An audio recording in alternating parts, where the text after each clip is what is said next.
মায়ানমারে পরপর দুটি ভূমিকম্প যার প্রভাব পড়লো এই শহরেও। মায়ানমারে প্রথম ভূমিকম্প হলো রিক্টার স্কেলে, যার মাত্রা ছিল 7.2, আর দ্বিতীয় ভূমিকম্পে রিক্টার স্কেলে মাত্রা 6.4।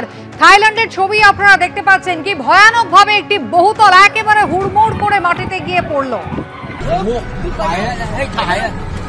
এই ঘটনার পর 43 জন নিখোঁজ ব্যাংকক থেকে।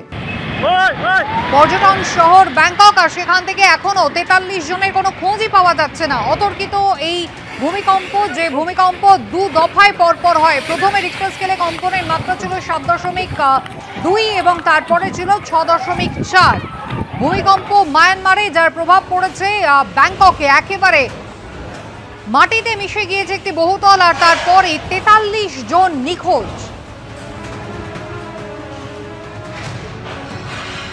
বহুতলের ওপরে একটি সুইমিং পুল, যেখান থেকে জল একেবারে উপচে পড়ছে। একদিকে বহুতল যা একেবারে মাটিতে মিশে গিয়েছে, তার পাশাপাশি দেখতেই পাচ্ছেন বহুতলের একটি সুইমিং পুল, একেবারে সেখান থেকে হুড়মুড় করে জল পড়ছে নিচে।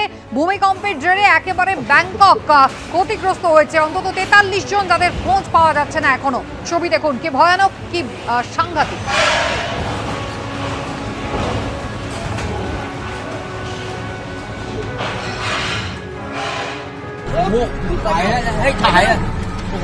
একেবারে হুড়মুড়িয়ে তাসের ঘরের মতো ভেঙে পড়লো ব্যাংককের এই বহুতল। পর্যটক প্রিয় থাইল্যান্ড, আর সেখানে ভয়াবহ ঘটনা। মায়ানমারে ভূমিকম্প, যার প্রভাব পড়েছে থাইল্যান্ডে। বহুতল যেমন একেবারে মাটিতে মিশে গিয়েছে, তার পাশাপাশি একেবারে সুইমিং পুল, সেখান থেকেও জল উপচে পড়ছে নিচে।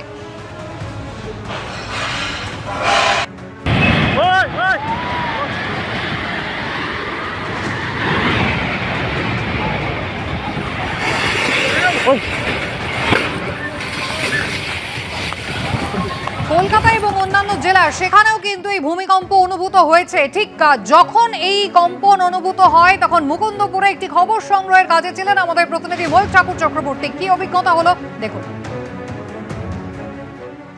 আমরা এই মুহূর্তে বাইপাসের উপর একটা বহুতলে রয়েছে, এবং যে ছবি দেখাবো ভূমিকম্পের ছবি কিন্তু দেখতে পাওয়া যাচ্ছে।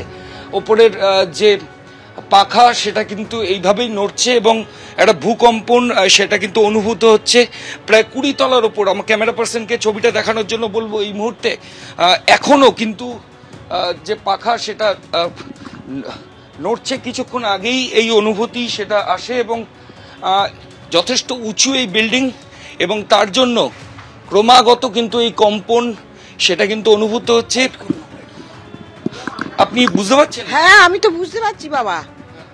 আমি প্রথমে বুঝতে পারিনি, তারপরে দেখি পাখাটা এরকম ভাবে চলছে কেন। পাখাটা আমি প্রত্যেকটা ঘর আমি দেখাবো, যে আশেপাশের ঘরের যে পাখা সেগুলো নড়ছে, এবং যে ফ্লোর মাটি, হ্যাঁ সেটাও নড়ছে। আগের থেকে কম্পন কিছুটা কমলো, কিন্তু এখনো ভূকম্পন কিন্তু অনুভূত হচ্ছে। আমরা মুকুন্দপুরে রয়েছি, এখানে একটা 22 তলার উপর একটা বিল্ডিং এ, এবং সেখানে আচমকাই কিছুক্ষণ আগে, ঘড়ির কাঁটা এখন 11:56 কাছাকাছি, এবং এই 11:56 কিন্তু দক্ষিণ কলকাতার এই চত্বরে ভূকম্পন অনুভূত হচ্ছে এখনো।